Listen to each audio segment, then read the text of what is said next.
స్థానిక సంకల్ప బాగ్ నందు ఉన్న హరిహర క్షేత్రంలో శ్రీ భూదేవి శ్రీదేవి సమేత శ్రీ వెంకటేశ్వర స్వామి 19వ వార్షికోత్సవ బ్రహ్మోత్సవాలను మాజీ రాజ్యసభ సభ్యులు టీజీ వెంకటేష్ ధ్వజారోహణ ఈ రోజు చేసి ప్రారంభించారు. ఈ సందర్భంగా టీజీ వెంకటేష్ మాట్లాడుతూ 30 సంవత్సరాల క్రితం బ్రాహ్మణ సంఘ ఆధ్వర్యంలో ఈ ఆలయాన్ని నిర్మించనున్నట్టు తెలిపారు. అప్పటి నుంచి కూడా ఎంతో నియమ నిష్ఠలతో తిరుమల తిరుపతి దేవస్థానంలో జరిగిన విధంగా పూజలు నిర్వహిస్తున్నట్లు ఆయన తెలిపారు. పవిత్ర తుంగభద్ర నది తీరాన వెలిసిన ఈ క్షేత్రంలో తిరుమలలో జరిగే విధంగా బ్రహ్మోత్సవాలు నిర్వహించాలని తలపెట్టి గత 19 సంవత్సరములుగా బ్రహ్మోత్సవాలను నిర్వహిస్తున్నట్లు టీజీ వెంకటేష్ తెలిపారు.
కొన్ని డికేట్స్ వెనక బ్రాహ్మణ సమాజం కోసం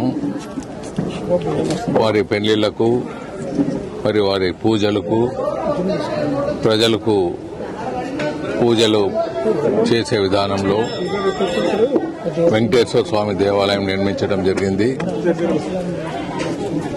ఈ నిర్మాణానికి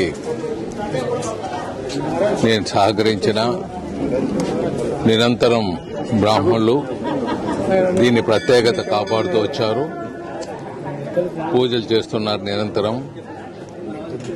బ్రహ్మోత్సవం టైంలో గత కొన్ని సంవత్సరాలుగా ధ్వజారోహణ అయ్యేదే ఒక యానం అంటారు. అంటే 45 నిమిషాల్లో ధ్వజస్తంభం చుట్టూ గరుడ పక్షులు, విష్ణు వాహనంలైన గరుడ పక్షులు తిరిగిపోవటం ఆనవాయితీ. అలాగే హోమం మొదలైనప్పుడు కూడా రావటం కూడా ఆనవాయితీ.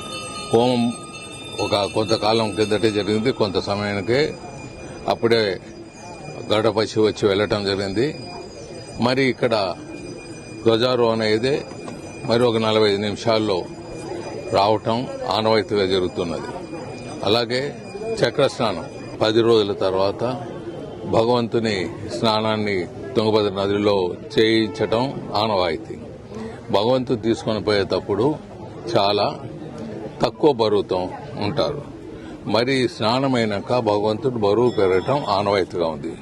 ఇది కూడా మనకు చరిత్రలో తెలియని విషయాలు. భగవంతుడు స్నానానికి ముందు ఎందుకు బరువు తక్కువ ఉంటాడు, స్నానం చేపించేదే బరువు ఎందుకు పెరుగుతాడు అనేది మనకు చరిత్రకు అందని విషయం.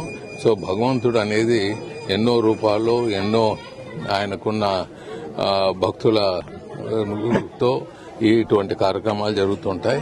సో ఇటువంటి కార్యక్రమాలు చేస్తున్న బ్రాహ్మణ సమాజానికి మరొకతూరి నమస్కారాలు పెడుతూ మంచి నిరంతరం మరి ఇక్కడ ఈ బ్రహ్మోత్సవం టైంలో భోజన కార్యక్రమాలు ఉంటాయి.